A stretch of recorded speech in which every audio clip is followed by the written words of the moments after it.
Well, there's very few players in rugby league who leave that indelible mark where you look down to a local ground and there's players or young kids practicing and basically copying what their superstar did. Ponga, the kids are skipping down the park now. Before that, Benji Marshall. And the only other one I can recall was you, Brad Fittler, with your step. Can you tell us about that? Head wobble. Was it the head wobble? I don't know what it was. Did you just keep running straight and the head threw them off? Yeah, pretty much. But where did it come from? Like, were you trying to clone someone else who you looked up to, or? Well, when I grew up, there was no one game on TV. Max. I remember it used to come after the news, and I remember they used to sit on the news and it'd say, if you don't want to know the score, close your eyes, and it'd go, for your eyes only. I'd sit there like that, I'd want to open them, So you didn't really get to see all the players that much. But no, I don't think so. I think it just comes through a natural fear of getting tackled. So. Mate, well, you know the natural fear, right? I remember marking you in a scrum, and that was the most petrifying place to be. When you'd look up, you'd see that Roosters back line there, and Fittler is in front of you there. You speaking about step, I was doing the step, and I was the defensive player. But mate, honestly, what was the secret to your step, for example?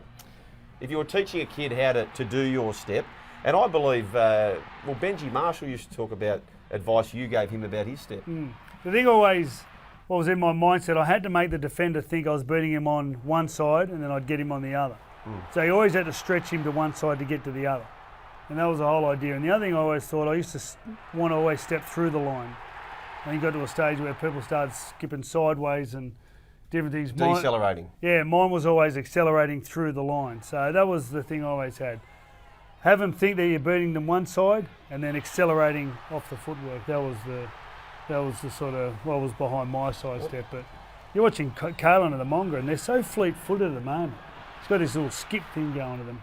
And he's got them all guessing at the moment. And you wonder how long it's going to be till actually teams sit down and go, righto, what's he doing here? We couldn't work you out, though. Did you ever feel like people worked you out? I think what happens is as you get older and your hammies get shorter and you sort of tend to do it less. But when you're young, I think the key is to also then make sure you actually run hard at the line so they see you doing that as well, not just sidestepping. So it's sort of just mixing it up and just always felt that if you run at the line aggressive with the right intent, your instinct kicks in and away you go. Well, for the young players out there, the aspiring players watching this, maybe that's the formula. As I said, Benji went through the academy of stepping so much for Fittler, basically.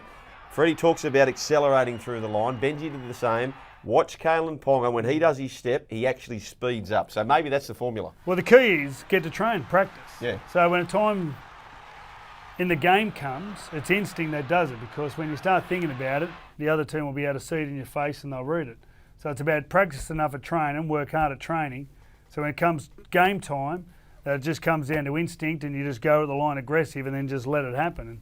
And that's why you can see Ponga do that. Like he doesn't know what he's doing and he just goes. And I remember asking James Tedesco. So it's not preconceived what he's doing. Not preconceived. Okay. I had an idea I wanted to take him there, but I used to wait and just let it happen. And James Tedesco, I said, James, how do people support you? He said, I don't know what I'm doing. You know, so it's the same thing. You just need to, when people have a skill like that, you just need to follow them and react to what they do. And you know, Joey Johns had the kick as well. You know, he had those nice little banana kicks. You know, he had kids down the park practicing them. And it was one of the things, if you got down to a certain part of the field and a certain tackle, you just knew Joey could kick it to you. So everyone in the team got aroused and, you know, you thought, I can score a try here. It's brilliant to watch. These trademarks, like you say, it's not just the stepping, it's the kicking as well. And, mate, it's exciting. It was so exciting watching you, not playing against you, but Ponga, keep it up, mate. We're enjoying the highlights reel. Absolutely brilliant.